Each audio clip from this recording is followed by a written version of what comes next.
अस्सलाम वालेकुम, हाज़िर हूँ एक नई वीडियो के साथ।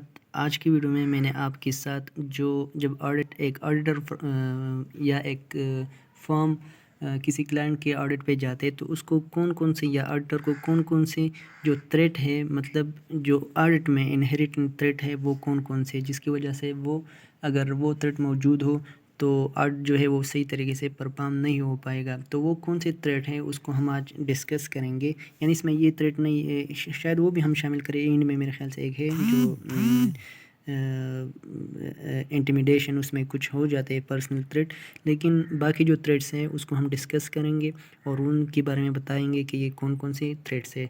तो हमारे साथ सबसे पहले मैं आपके साथ नाम शेयर करता हूँ। हमारे साथ जो पहला थ्रेट होता है सेल्फ इंटरेस्ट थ्रेट होता है, उसके बाद सेल्फ रिव्यू होता है, फिर एडोकेसी और फेमिलियरिटी, और लास्ट पे आ जाते हैं हमारे साथ इंटिमिडेशन। ठीक है, ये थ्रेट्स हमारे साथ एक ऑडिटर जब ऑडिट करता है या एक ऑडिट टीम ऑडिट पे जाते हैं तो उन लोगों को ये थ्रेट्स होते हैं। अब आ जाते हैं सेल्फ इंटरेस्ट। ये कौन सा थ्रेट है? ये वो थ्रेट है कि जब एक ऑडिटर का उस कंपनी में कोई फाइनेंशियल इंटरेस्ट हो, या उस बंदी का, या ऑडिट टीम की किसी मेंबर का, या उसकी कोई रिलेटिव। सपोज एक ऑडिटर है, उसका कोई अबू है, उसने एक कंपनी में इन्वेस्टमेंट किए हैं बहुत ज़्यादा। तो अब जाहिर सी बात है अगर उस कंपनी में कुछ गड़बड़ हो तो यहाँ पे ये बंदा जो उसकी ऑब्जेक्टिविटी है वो अफेक्ट होगी, और वो सही तरीके से अगर कुछ गड़बड़ भी हो तो उसको छुपाने की कोशिश करेगा। तो उसको कहते हैं सेल्फ इंटरेस्ट थ्रेट। अब सेकंड जो थ्रेट है वो सेल्फ रिव्यू है। सेल्फ रिव्यू में क्या होता है?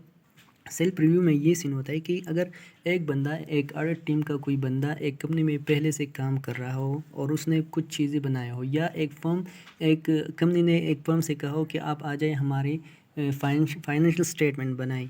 तो अब अगर इस फर्म ने या इस ऑडिटर ने उस कंपनी की फाइनेंशियल स्टेटमेंट बनाई और वो कंपनी फिर दोबारा से आके ईयर एंड पे इस फर्म से कहे कि आप आ जाए हमारी फाइनेंशियल स्टेटमेंट की जो ऑडिट है वो करे, तो अब ज़ाहिर सी बात है अगर यही फर्म जाएगी वहाँ पे और वो ऑडिट करेंगे तो वो तो अपना ख़ुद का काम चेक करेंगे, क्योंकि फाइनेंशियल स्टेटमेंट तो इसने ख़ुद बनाए हैं।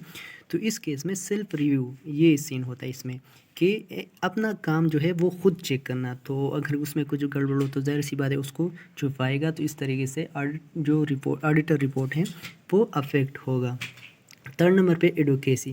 कभी कभी ये होता है कि एक फर्म या एक सीए किसी दूसरी कंपनी की बहुत, मतलब उसको प्रमोट करता है, और जब वो इतना प्रमोट करता है कि एंड में फिर अगर उसके बारे में वो ऑर्डर करता है तो ज़ाहिर सी बात है लोग उससे कहीं पूछेंगे कि आपने तो इसके बारे में बहुत अच्छी अच्छी बातें कर रहे थे, तो ये अब क्या सीन है? तो फिर उसको मसला होगा ऑडिट ओपिनियन देने में। फोर्थ नंबर पे फेमिलियरिटी होता है, या कोई कंपनी में रिश्तेदारी, या उसमें जॉब किया होगा आपने पहले, या कुछ और उसके साथ आप उसके ओनर या मैनेजमेंट के साथ फेमिलियर हो। तो ज़ाहिर सी बात है अगर आपका कोई दोस्त हो, वो बिज़नेस कर रहा हो या उसकी कंपनी हो और उसके साथ आपकी दोस्ती हो, तो उसका आप एक अच्छा रिपोर्ट नहीं दे सकते। आप खामखा उस पे जो आपकी बायसनेस होगी वो वहाँ पे लाजमी शो होगा। तो ये एक थ्रेट है हमारे साथ। फिर लास्ट पे आ जाते हैं इंटिमिडेशन। इंटिमिडेशन का मतलब है किसी को रोकना, या मतलब ख़तरा, या डर। ख़तरा नहीं बल्कि डर आप इसको कह सकते हैं। किसी डर की वजह से आप सही तरीके से रिपोर्ट या सेल्फ जो पर्सनल थ्रेट्स होते हैं देते हैं कि अगर आपने रिपोर्ट सही नहीं दिया तो हम आपके साथ ये करेंगे वो करेंगे। तो इसमें ये चीज़ कवर हो जाते हैं। तो होप कि आपको ये समझ आ गया होगा। इंशाल्लाह नेक्स्ट वीडियो में फिर से मिलेंगे। अल्लाह हाफिज़।